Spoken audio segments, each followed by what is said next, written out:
વડોદરા જિલ્લાના શિનોર તાલુકાના માલસર આશા બ્રિજ પાસે આજે એક ઇકો કાર ચાલકે બાઇક સવારને ટક્કર મારી ફરાર થઈ જતા વિસ્તારમાં ચકચાર મચી ગઈ હતી.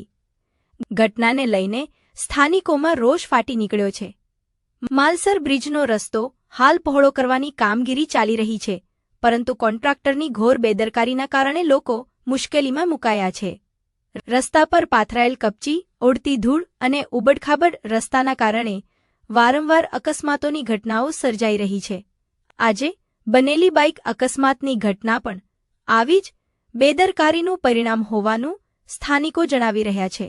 સ્થાનિક લોકોનું કહેવું છે કે માલસર બાજુ બ્રિજ ઉપર કોઈપણ જીઆરડી કે પોલીસ પોઇન્ટ કાર્યરત નથી, જેના કારણે આવી અકસ્માતની ઘટનાઓમાં પોલીસને કાર્યવાહી કરવામાં મુશ્કેલી ઊભી થાય છે.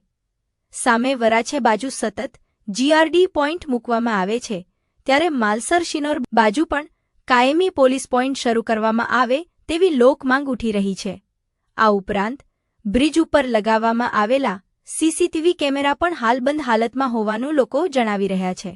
જો આ સીસીટીવી કેમેરા વહેલી તકે કાર્યરત કરવામાં આવે તો અકસ્માત કે ગુનાની ઘટનાઓમાં પોલીસને તપાસ અને આરોપીઓ સુધી પહોંચવામાં મહત્વની મદદ મળી શકે તેવી ચર્ચા લોકોમાં ચાલી રહી છે.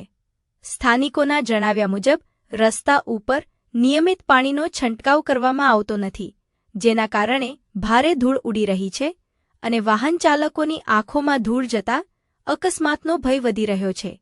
સાથે જ રોડ ઉપર યોગ્ય રીતે રોલર પણ ફેરવવામાં આવતો નથી, જેના કારણે કપચી બેસતી નથી અને વાહન ચાલકોને ભારે હાલાકીનો સામનો કરવો પડી રહ્યો છે.